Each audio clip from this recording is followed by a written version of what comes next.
right. For those folks that are here early, I'm just in the stages of getting this on live on the website. So just bear with me for a couple seconds. Shouldn't take on live on the website.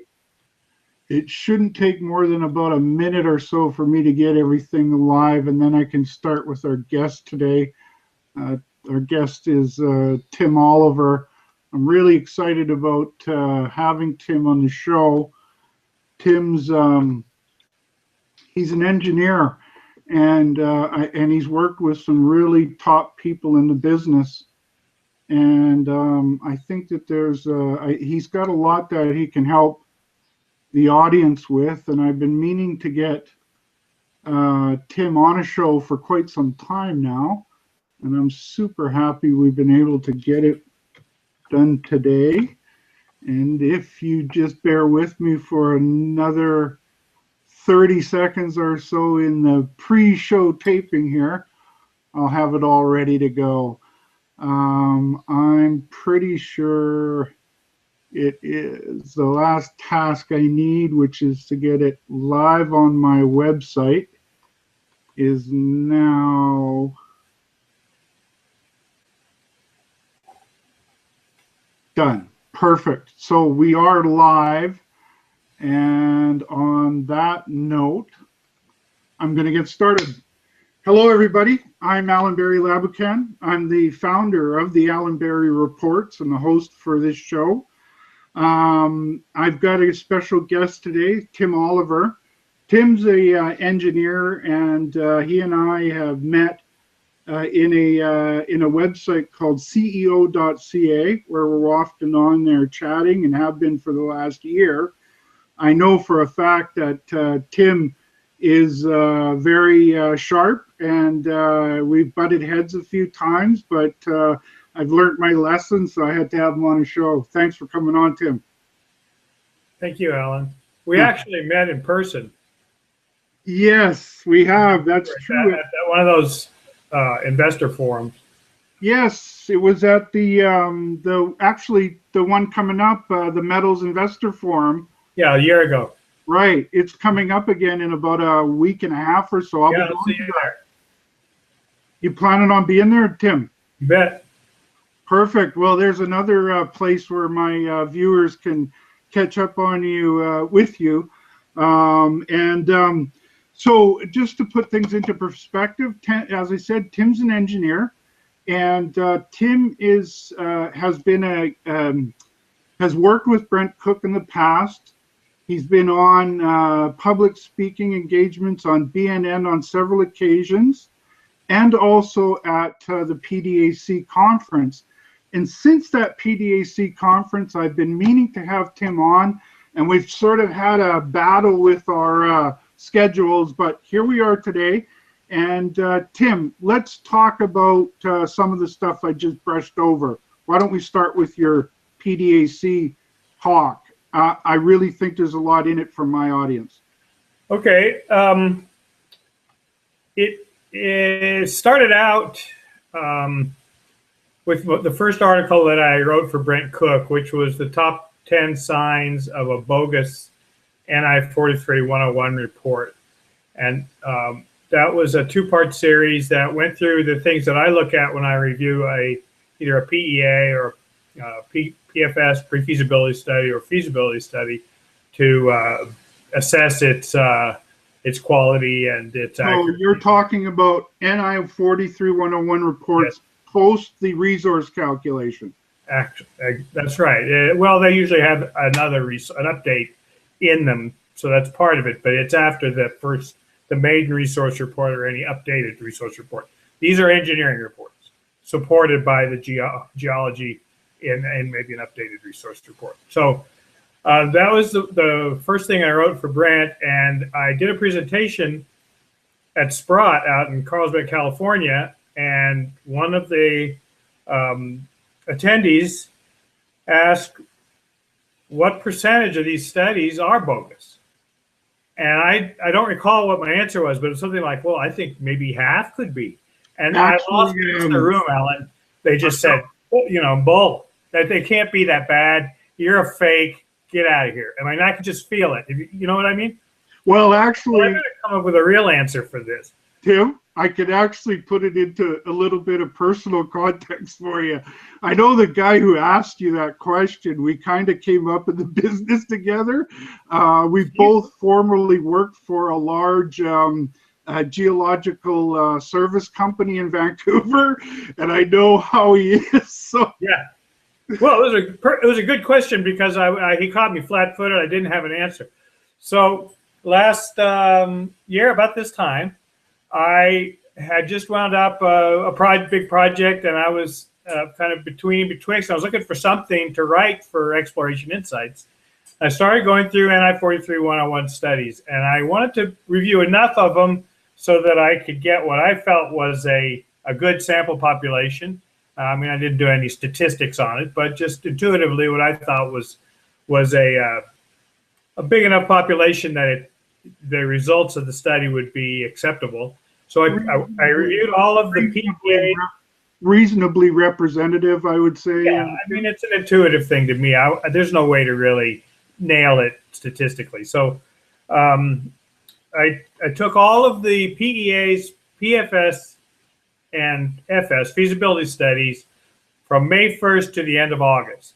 And I reviewed each of them and I ranked them according to those 10 bogus criteria that I had come up with for that paper. And the results were very interesting. And that's really what the basis of the PDAC talk was. It was the Exploration Insights article garnered enough interest that PDAC invited me to present those findings at PDAC this last February or March, I guess it was. So these are sort of your 10 red flags, if you will, that concern you. Now, you published some names, I believe, as well, of ones you felt were not, were on, I forget, death list or something like that. That was different.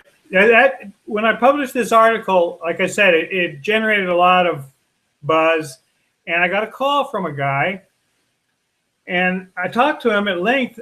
I didn't know he was a reporter. How often does this happen? How often you heard that, right?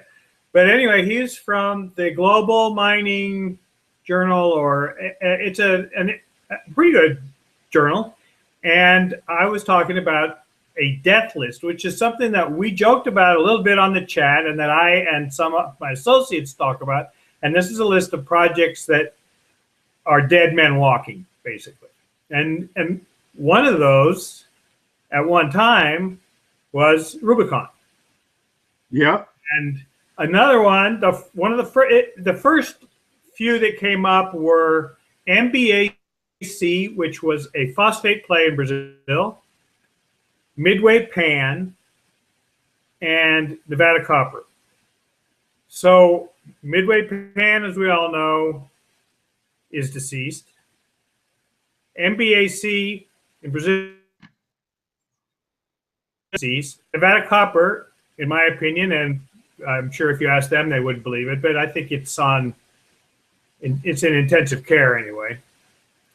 So that was the start of it, and then I named a few others. That there's one in Brazil. It's a vanadium play, Largo, and they've been ramping up for about 2 years or something. And it was built on a PEA, and this is really what a guaranteed way to get on the death list is to build a mine without doing the engineering, or building it based only on a preliminary economic analysis engineering. Now, bringing us full circle back to Rubicon. So, okay, let's dig into that a little bit, because Rubicon, I have some serious scars from the punishment that I got over that company. Yes, we locked horns, didn't we? We did, and it's not the first time that I've kind of gone against the grain. Another one that I've gone against the grain on that did very well for me was Pretium, PVG. Right. I jumped all over that when the street was hammering PVG because one of the engineering groups left the project, and Rubicon didn't turn out quite that good. And this happens sometimes.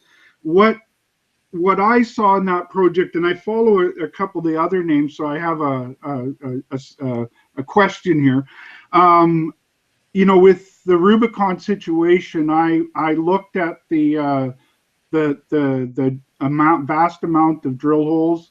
I had looked at the all the key people that had looked at that project. I looked at the fact that they had, gone to a financing group and raised north of $500,000, close to $1 billion for the drilling and the building of the mine. And one thing I know a lot about in Red Lake is that these lenses that you're looking for in the mines are very, very thin. And one of the detractors, Brent, talks and has a cross section that he shows with a fan of drill holes. And he kind of pokes and says, well, you see, there's a high grade hit and there's a high grade. And the idea is, well, there's no continuity. Right. But my problem with that analysis is you can say that about practically every high grade gold deposit in the world. The question that I asked to him and Joe was relating to those small lenses and how big would they look in a similar cross section. And so my argument was mainly based on those things. I was looking at those that had looked at the core. It turns out now that it was a scam as far as I'm concerned. I think that they were trying to keep the balls in the air as long as they could. A lot of sharp people looked at that core and modeled that deposit, Tim. Yeah. And for them all to have been wrong and not have said anything, I think is, and I look like a fool having made that pick, but I'm banging the drum because to add insult to injury with Rubicon is they had a problem with their reporting standards, and now the guy that was running the company is now running the CIM, which is in charge of setting guidelines. So, when you mentioned Rubicon to me, Tim, there's a bunch of buttons there. Well, let me have it back, Alan, because this is an important point that this talk needs to understand. I did not look at the geology. I'm not a geologist. Geology puts me to sleep. I'm an engineer, and I was looking at the project, and there were telltale signs that this thing wasn't what they said it was. It was one of your number one signs was it had number 1, 2, 3, and so tell us about that, Tim. Well, the first sign was they built on a PEA. That's not enough engineering to do anything. That's a guess. That's a conceptual report that doesn't have enough engineering in it to build anything. So why would a company do that, Tim? Time. It takes years, especially when you want to. They never declared a reserve, for one thing. In order to get enough drilling to declare a reserve, which you need for a PFS or a pre-feasibility study or a feasibility study, you need to do a lot of drilling, and that means for a deposit like this, underground drilling, and that's a bunch of money. So time and money, they're the two reasons for everything. And they had a case that they decided to gamble, I think, and they were not very good gamblers, and they weren't very good engineers either, because they went ahead with the construction of the project without the proper engineering, and there were telltale signs. And that's what I want to describe to you, because anybody can see these if they're watching a project and they have money invested in a project and the project is under construction. One of the things you want to look for is a very early gold pour. If you've got a gravity circuit in the mill where you're collecting basically nuggets, you can collect enough of those to fill your little furnace and pour some doré without ever having the mill running. And you can high grade enough gold out of any mine that has some enriched veins and get a gold pour. And that's what I've heard you talk about this before, Tim, and that's what they did. And again, this is a reporting standard issue to me. Okay, well, maybe. But then another thing that they did, Alan, was they announced, puffed up their feathers about the fact that they had run their mill for some period of hours, maybe like 18 hours. They said, we've commissioned the mill for 18 hours. 18 hours is not commissioning. A month is commissioning. 2 months is commissioning. I mean, you've got to run that thing day in, day out, get your commercial level of throughput through it, and demonstrate that it is going to operate and deliver on the performance stamp that you've got a guarantee from, hopefully, from the manufacturer. Just running a mill for 18 hours does not tell me anything. And if you're bragging about your mill having run for 18 hours, that means there's something really wrong. That goes back to the reporting standards again for me, Tim. They were, if I had have known the details more fully, if they're talking about a gold pour where they're just cobbling together some rock and putting on a dog and pony show, I should know that that's what they're doing there, which is what they did there, correct? Well, you know, if they only got the mill to run 18 hours at a time, and then they did a gold pour, that's not, there's a big disconnect there. When I hear gold pour, Tim, it means they've turned the thing on, the material's running, and they poured gold. They ran it through the circuit, and they poured gold from it. I think that's reasonable for anybody to assume. Yes, but it's easy to fake it. Now, if they say that we did a gold pour of zinc precipitates or gold recovered from carbon or the actual mill product, that's a different story. But if they just leave it blank, because you understand what I mean about the gravity part, that's just like the old 49ers did. You could do with the sluice box. Like I'm saying, they cobbled some rock together and broke it up, and they recovered some gold. Yeah, you could pan it. If you had enough people there with pans, you could pan enough out to get a gold pour. Okay, so it's just a more elaborate way of doing that. So those two things told me that they were bullshitting and that their mill wasn't running. So from an engineering point of view, I had enough red flags. PEA, phony baloney gold pour, this iffy report on commissioning the mill, and that was the point where I said, this thing is looks like a mess to me, and I started really looking into it. And their stock was still over $1 at that point. I can attest to your timing on that exactly, Tim, and I will say that you did say all of those things on that timeline. We had extensive conversations about it. We did. You know, my excitement still goes back to, believing that, sometimes I get myself in problems, Tim, because I believe that others in the industry hold themselves to the same standard as I do. Uh-oh. And, that kind of shenanigans, after you've raised like $400 or $500 million to build a mine there, I kind of, when I hear gold pour, I believe that this is what's happening here. They were not very good at their reporting, and the Midway one, I've seen it's blown up. Well, doesn't that presume that there's going to be a second gold pour and a third gold pour? But there wasn't, was there? No, because when they were down underground trying to get enough rock together, they figured out that, our models don't work very good. And you see, that's where I have another problem with the reporting standards. And I know it's not really your ballywick there, Tim. It's the way that they reported was shameful on a lot of different areas. When when you look at the models that were coming out of there and the drill holes that were coming out of there, they may have had no problem. They may have had a lot of problems with their engineering skills, Tim. They had no problems with their telling the drill hole stories and developing models that were able to attract investors.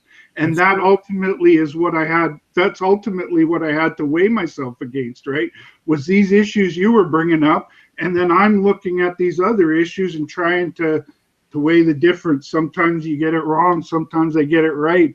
you also have the same problem, Tim, because it looks like your NCU, I've seen you kind of be surprised by its actions in the market.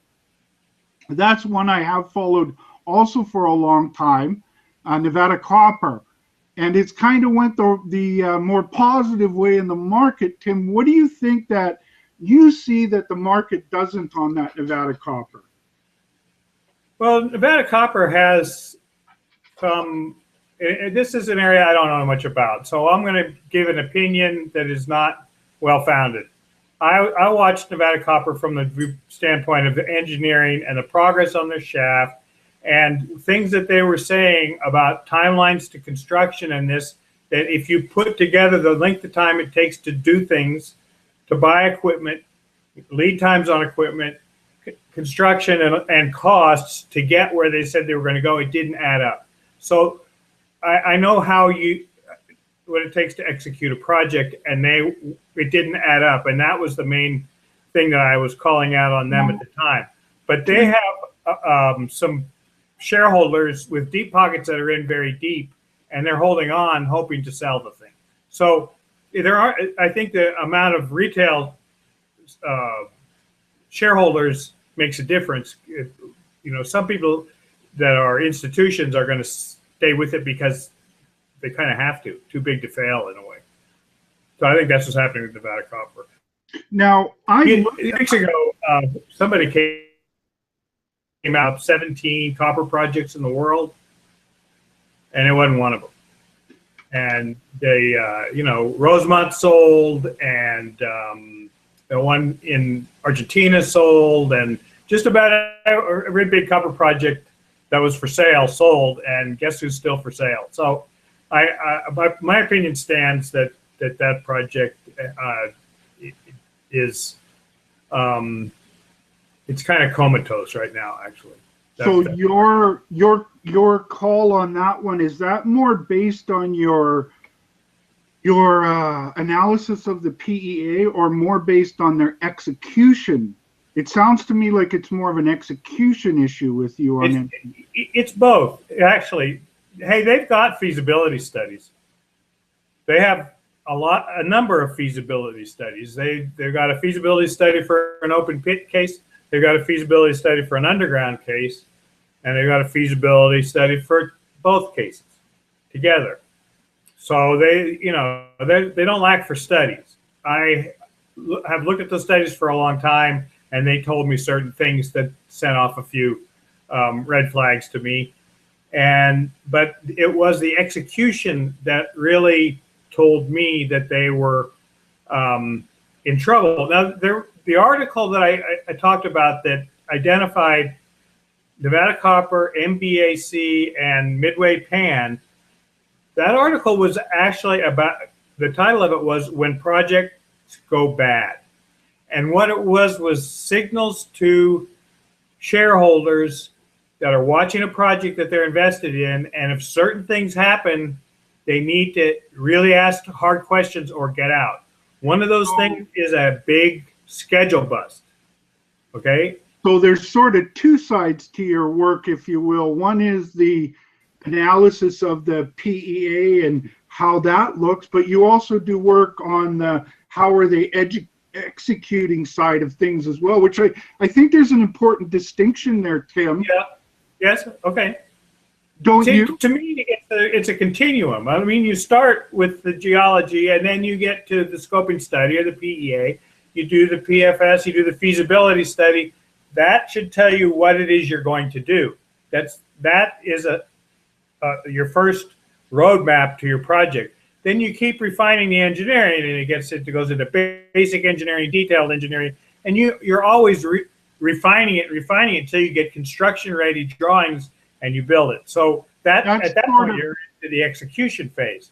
But that's the continuum of the engineering, how an engineer would go about things, Tim. Yes. What I'm looking at is I'm trying to put my hat on as an investor and saying, as an investor, how can Tim help me?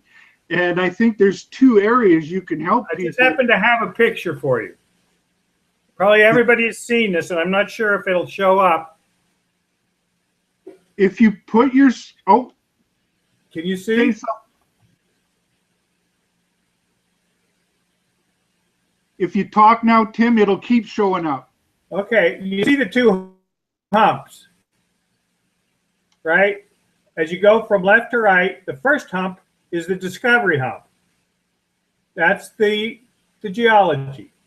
You get a strike, you get a good hot hole, it bears out, the theory holds, it's getting better and better and better. People jump in and invest. So then you have a discovery at the top of that. Then the stock, this represents the stock price, this curved line.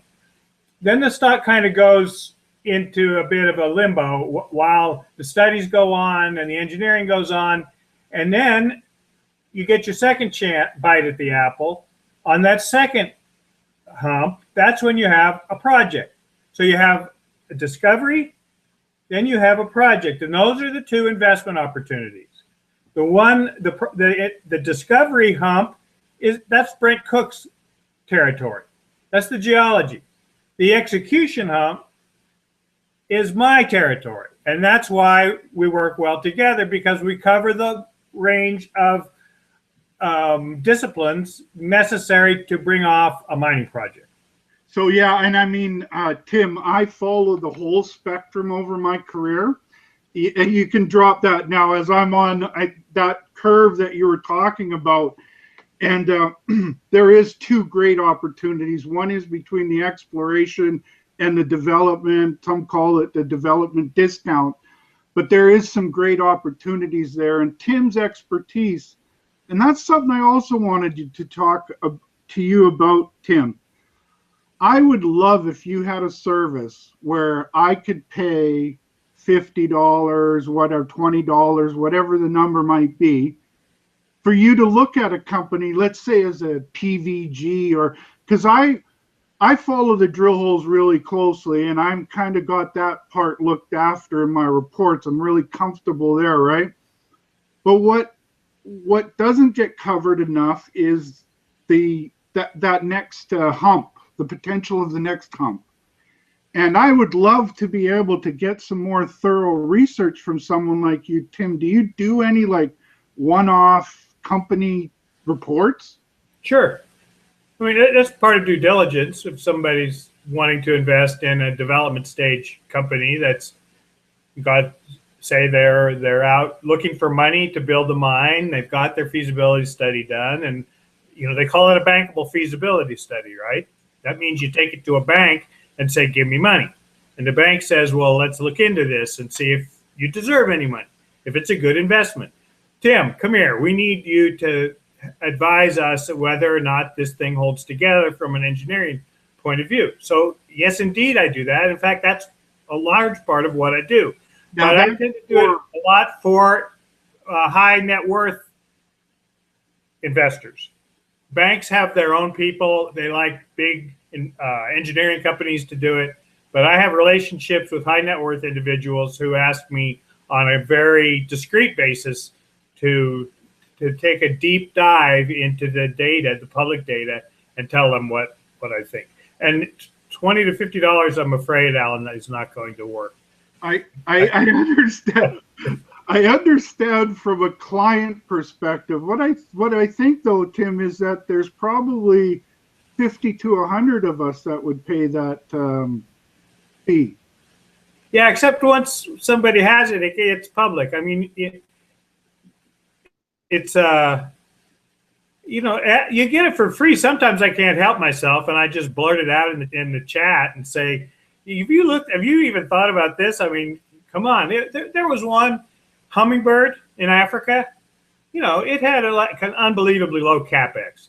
And that was so simple to call out, because right about that time I had offered a rule of thumb for people with an underground gold mine in between, say, 1,000 ton per day and 5,000 ton per day, that the capital cost ought to be about 100,000 times the tonnage per day. In other words, if you have 1,000 tons per day, it ought to cost you about 100 million. Okay. I don't know if I got the zeros right. 1,000 ton per day gold mine, underground gold mine with a standard mill, whether it's a zinc, mercurochrome or carbon, or even flotation, ought to cost you in the neighborhood of $100 million.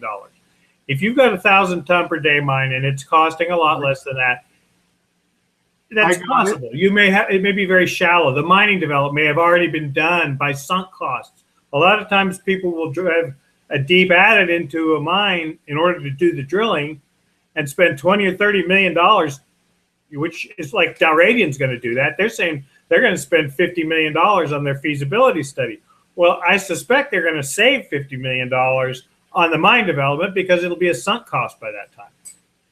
Probably save them. In that case, the rule of thumb doesn't hold up.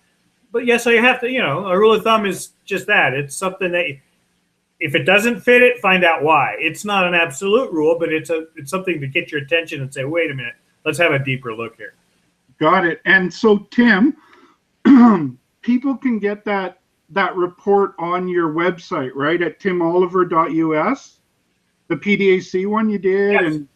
and other stuff. And all my Brent Cook, all my Exploration Insider articles are there. Some other blog posts. I've done some opinions on things that happened, like a couple of spills. Because, Allan, I'm an environmental engineer. That's what I've done for 40 years. It just so happens I became a study manager at an engineering company at M3 Engineering here in Tucson because they needed one. And environmental, you are a pretty good generalist because you got to know a little bit about everything.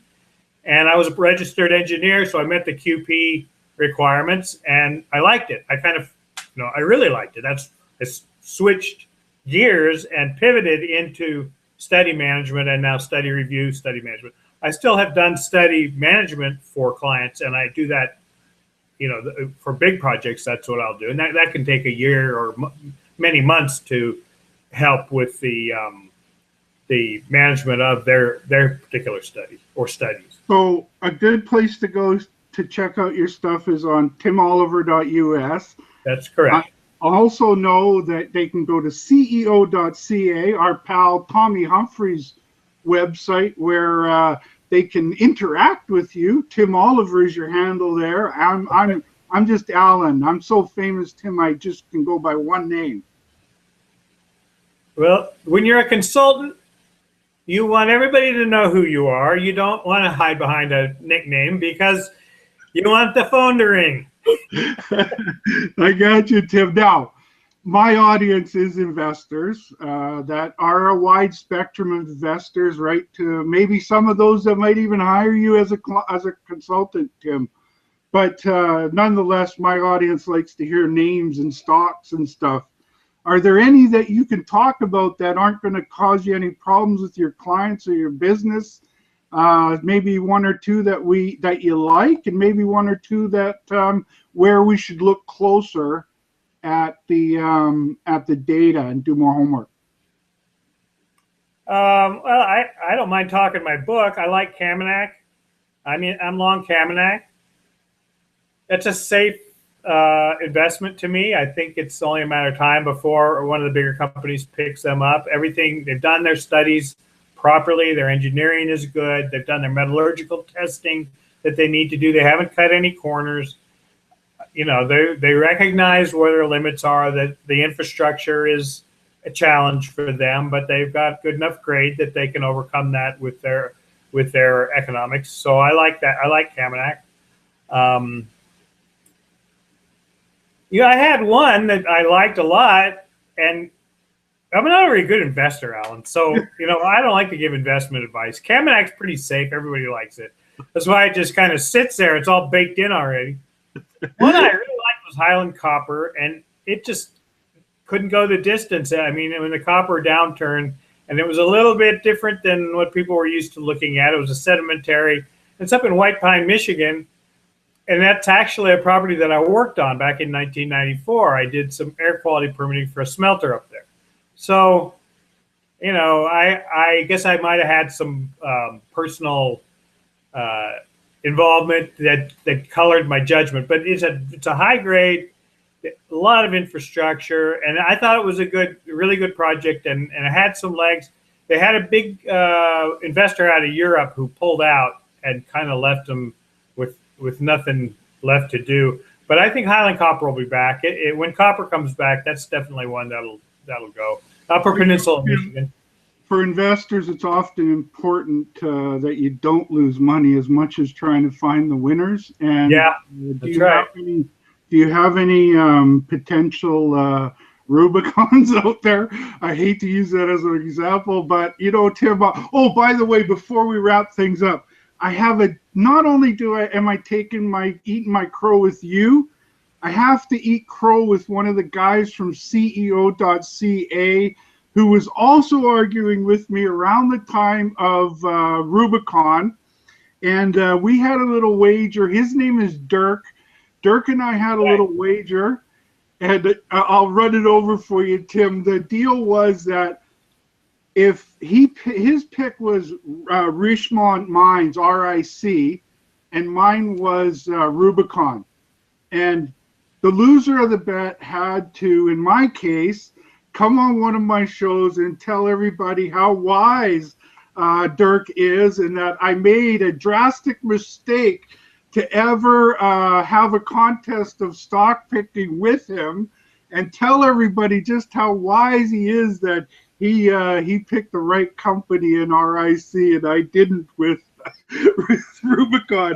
And I'm glad I got that in there, Dirk. So don't ever say I didn't pay back my debt. I'm honored that you were able to eat crow on the interview with me, Allan. Perfect. So make sure if you got any of those Rubicons in the making, you got some I think you'd put NCU on that list because of the execution. Yeah, it's old news. That's no secret. I mean, we've had, that was a year and a half ago where we made that call. I made that call. We made that call. Exploration Insights. I mean, Brent stands behind it.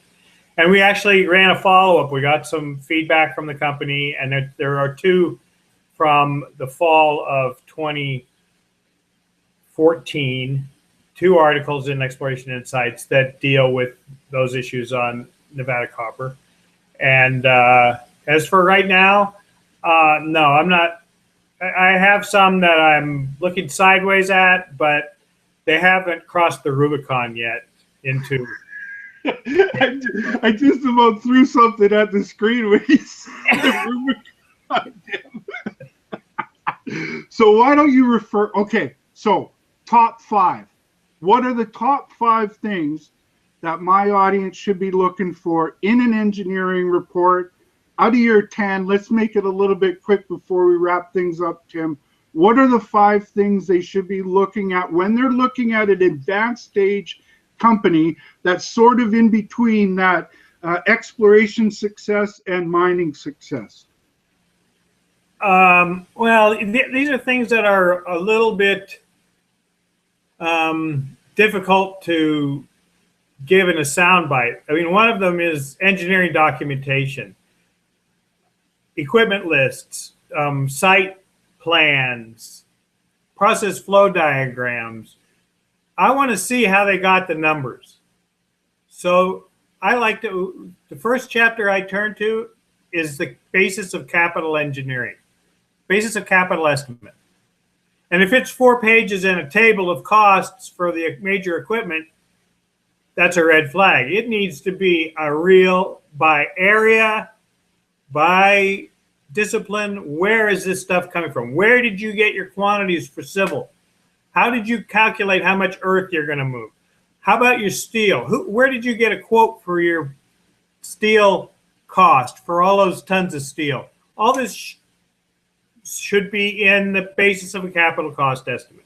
So, you know, those are things that the typical person, basis of capital cost estimate, I don't even know what I'm reading. I'm sorry, you probably won't. But yeah, but Tim, hold on a second. I'm not an engineer, but I can go through and detail things like you can. I may not be able to do it. I'm underestimating geologists. I tend to do that.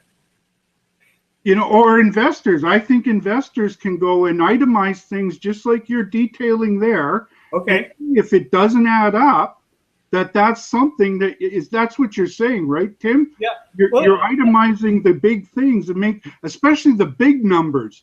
those big numbers better add up. Okay, let me give you an example. At a feasibility study level, I want to know how much of the equipment cost came from vendor quotes. Okay, you've got maybe a half a dozen pieces of major equipment. You've got a crushing plant, you've got a couple of mills, you've got a flotation section, coarse ore conveyor, ore reclaim, maybe 8 or 9, depending on what kind of mine it is and what they're doing. The major equipment will say 5 pieces of equipment can make up 90% of the capital cost. You may have an equipment list of 800 items. 5 of those items are 90% of the cost. Okay? So I want to know, where did you get the cost on those big pieces? Because that's what really matters. Tim, this is no different than any other industry. You're looking at things like a businessman. Yeah. You're putting on the business hat and saying, okay, well, your widgets over here kind of cost this much to make, and you're going to need this widget factory over here to make them, and your widget factory is going to cost this. And if those numbers start not adding up, I think that's what you're talking about here, isn't it, Tim? Yeah. Let me give you another example of a place that people can look to get a real quick kind of feeling for how, if they're doing their work properly or not. It's called working capital. That's money that the operation has to spend to keep going, to pay their payroll, to pay for consumables, pay whatever, their utilities, etc., to keep the mine running until the revenue starts. Now, if you've got a copper mine in the middle of Nevada and you've got to ship, all right, if you've got a broker, he may pay you some on delivery here and some on delivery there, but there's a delay in your revenue stream, and you have to have enough money to get to revenue. A rule of thumb for working capital is 60 days of operating costs.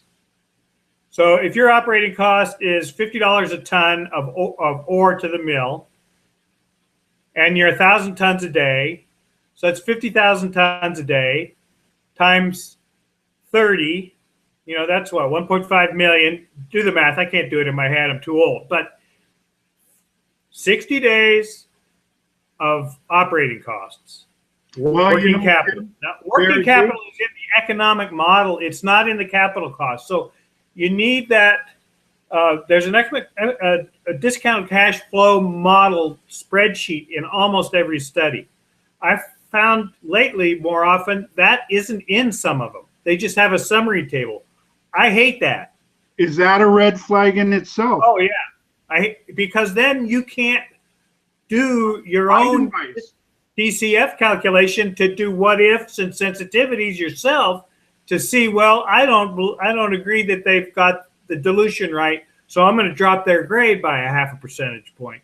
And what's that do? Oh, it kills the project. So this is how a reviewer like me looks at a project and tests different aspects of it. If you don't have their discounted cash flow table and you have to develop your own, it's way too time consuming.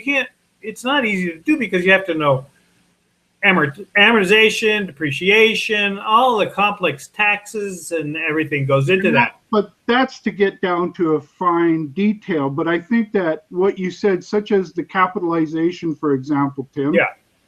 Back when there's a line item on that table, and you should be able to find working capital, and there's a number there, and it's in the first year, and anybody can pick that out if you have a table. But if it's just a summary, and they don't say working capital on there. Another one's, okay, contingency. Hold on a sec, Tim. I wanted to add something to that. That is just like any business. I, at one time, started a restaurant with a couple partners. And I made that exact same mistake. Cash flow. We didn't have enough capital to get the cash flowing. We had a great concept. People loved our stuff.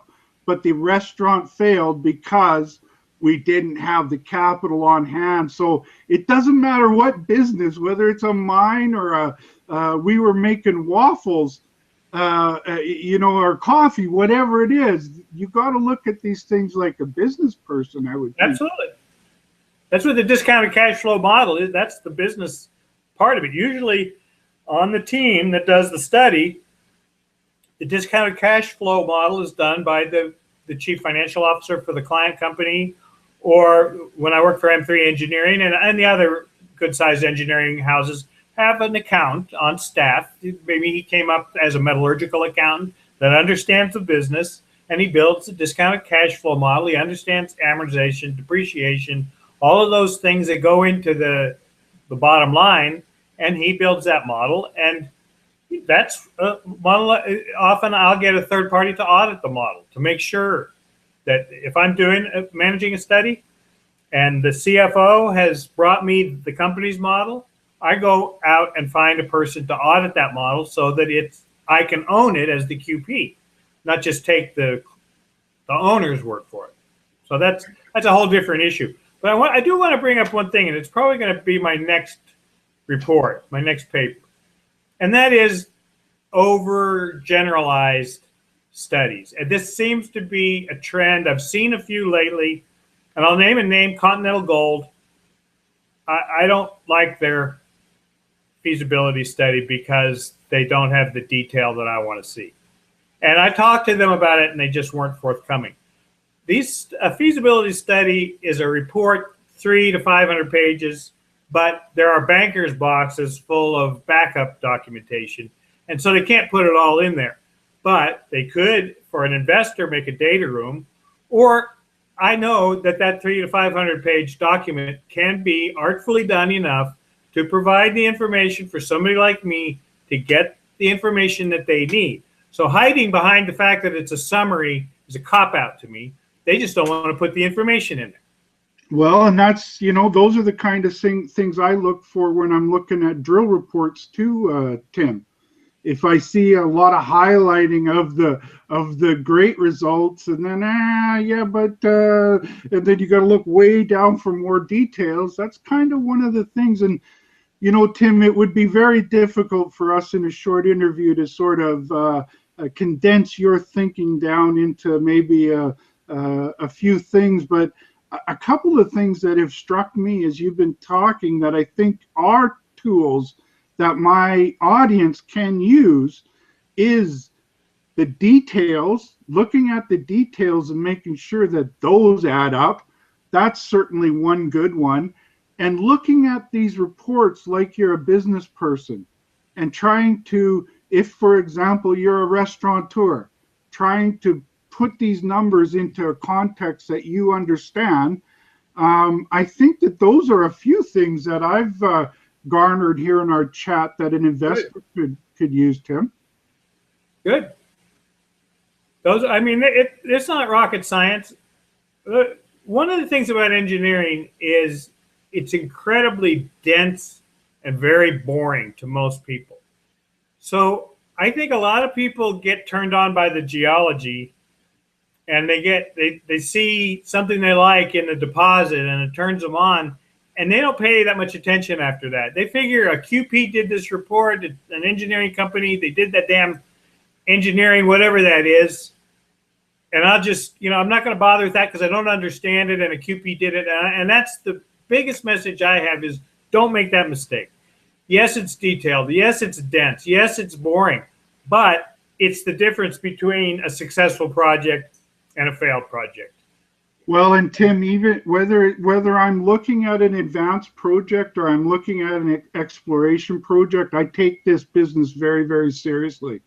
And I think that investors should as well, because I think that that's how you're going to maximize your gains. And one of the great things that I'm seeing as we've seen a transition of the gold bear into a bull market is that there's new people coming into the business. Yeah, there sure are. They're more selective than the last time around. I'm not seeing as much junk moving up. And so I think it's your kind of thinking there that investors that follow my work that want to look at those advanced projects need to be looking at. I've seen some things in CEO.ca. You know, a guy will say, "Hey, I've only been in this since February, and I'm up 40%. This is fantastic. I'm all in. I've got all my savings in here. Every penny my grandma's in." I'm thinking, "Oh no, not again, please." And I'll say it. Maybe I haven't been on as much as I used to, but every once in a while you'll see I say, "Don't invest in junior stocks more than you can afford to lose. This is wild and woolly, and anything can happen. Be very careful." And Well, and that's what you say, and all of us old timers that know how crazy this market is. But if you've only been in it for 4 months and you're up 40%, it sure looks like a free lunch. You're a genius. We got to remind him, Tim, about the 4 years where we weren't looking very smart. How fast did it turn, Allan? I mean, it seems like just the other day in February, it was, when is this ever going to end? This is horrible. And then within, it seems like just 2 or 3 months, it went from I can't think, from a dirge to a lullaby. It was, or a celebration song. I don't know what the analogy is, but it's a completely different world than it was 4 months ago. It's amazing. Yeah, well, I kind of predicted some of it, Tim, and that's sort of what happens when a market gets just it's getting overheated. Do you think it's going to drop back off for a while again? No, I think that we've seen we're seeing a much more stable bull market developing than I've seen in the past, Tim. I'm kind of worried when I see the spikes. I'm happy the way it's transitioned from bear to bull. It actually seems very reasonable the way it's trading. It's not moving those $100 days or anything like that, or $100 in a couple days kind of moves that we saw in the past. So, yeah, no, but I'm focused on certain things, Tim, and it's all about trying to filter out the junk and find the quality in the exploration or advanced stages. And I really think that this time around, sure, some junk will get through, but I think it's the good ones that are going to be rewarded with the funding to advance their projects and do the work that's needed. Well, I'm approaching retirement, so I'm glad to see that one more bull market come along before I actually retire, which, I'm going to semi-retire. Right now, what I did this week, I bought a couple of burros. Yes, I wanted to, before we closed off, I wanted to, animals like that have always have a real big part in my life, Tim. I've told you in the past about growing up on the racetrack and spending time around racehorses and other animals, and you adopted a couple of burros. Yes, just Sunday. They came in Sunday, and my wife and I were just down kind of walking them around. We want to build a bond with them, which they're very warm animals to humans. That's an ancient bond between burros, donkeys, and humans. One thing about burro is they walk at the same speed as a human. That's why you can take them across the mountains and stay together, and you don't need to ride or anything. They'll carry the heavy load, and they'll be your companion, and they keep the same speed as you do. And besides, they're incredible at making their own food along the way. They can make food out of anything that grows out there. They're desert animals, and so being a desert rat myself, it's a good match. I hope to go on a several-day overnight hike in the canyon country or something like that with a couple of burros and several people, and go out for 3 or 4 nights in maybe southern Utah or far western Colorado, up in there. Well, Tim, I think that's a great note to end it on. Okay. Congratulations on getting your burro. We finally got together, Allan. We'll do it again, Tim. You ever have any big reports coming out? Let me know. I'll get you on. Nothing soon. If you do, though, I want to get you on because I believe in your work. I want to promote your work. All right. I appreciate it. All righty, Tim. On that note, as always, before closing, I'd like to stress that this show is for information purposes only. Before making any investment decisions, it's important for you to do your homework and speak with your financial advisors. Earlier in the show, usually I mention my sponsors. I forgot about it today, but my sponsors are Wolfden Resources. WLF is their symbol. They are looking for a high-grade discovery of nickel and copper and cobalt out in Manitoba, about 10 miles from a major hub of nickel and copper production in the area. And Wolfden Resources is their name. My other company that is a sponsor is West Red Lake Gold Mines.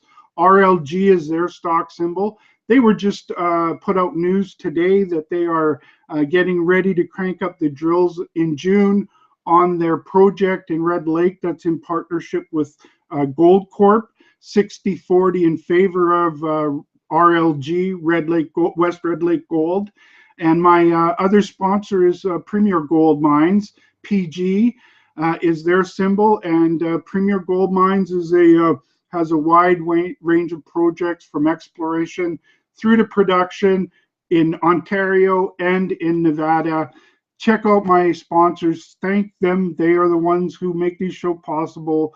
I also want to thank my guest, Tim Oliver, and you, the viewers. You make this show worth doing. Thank you very much, and have a great day.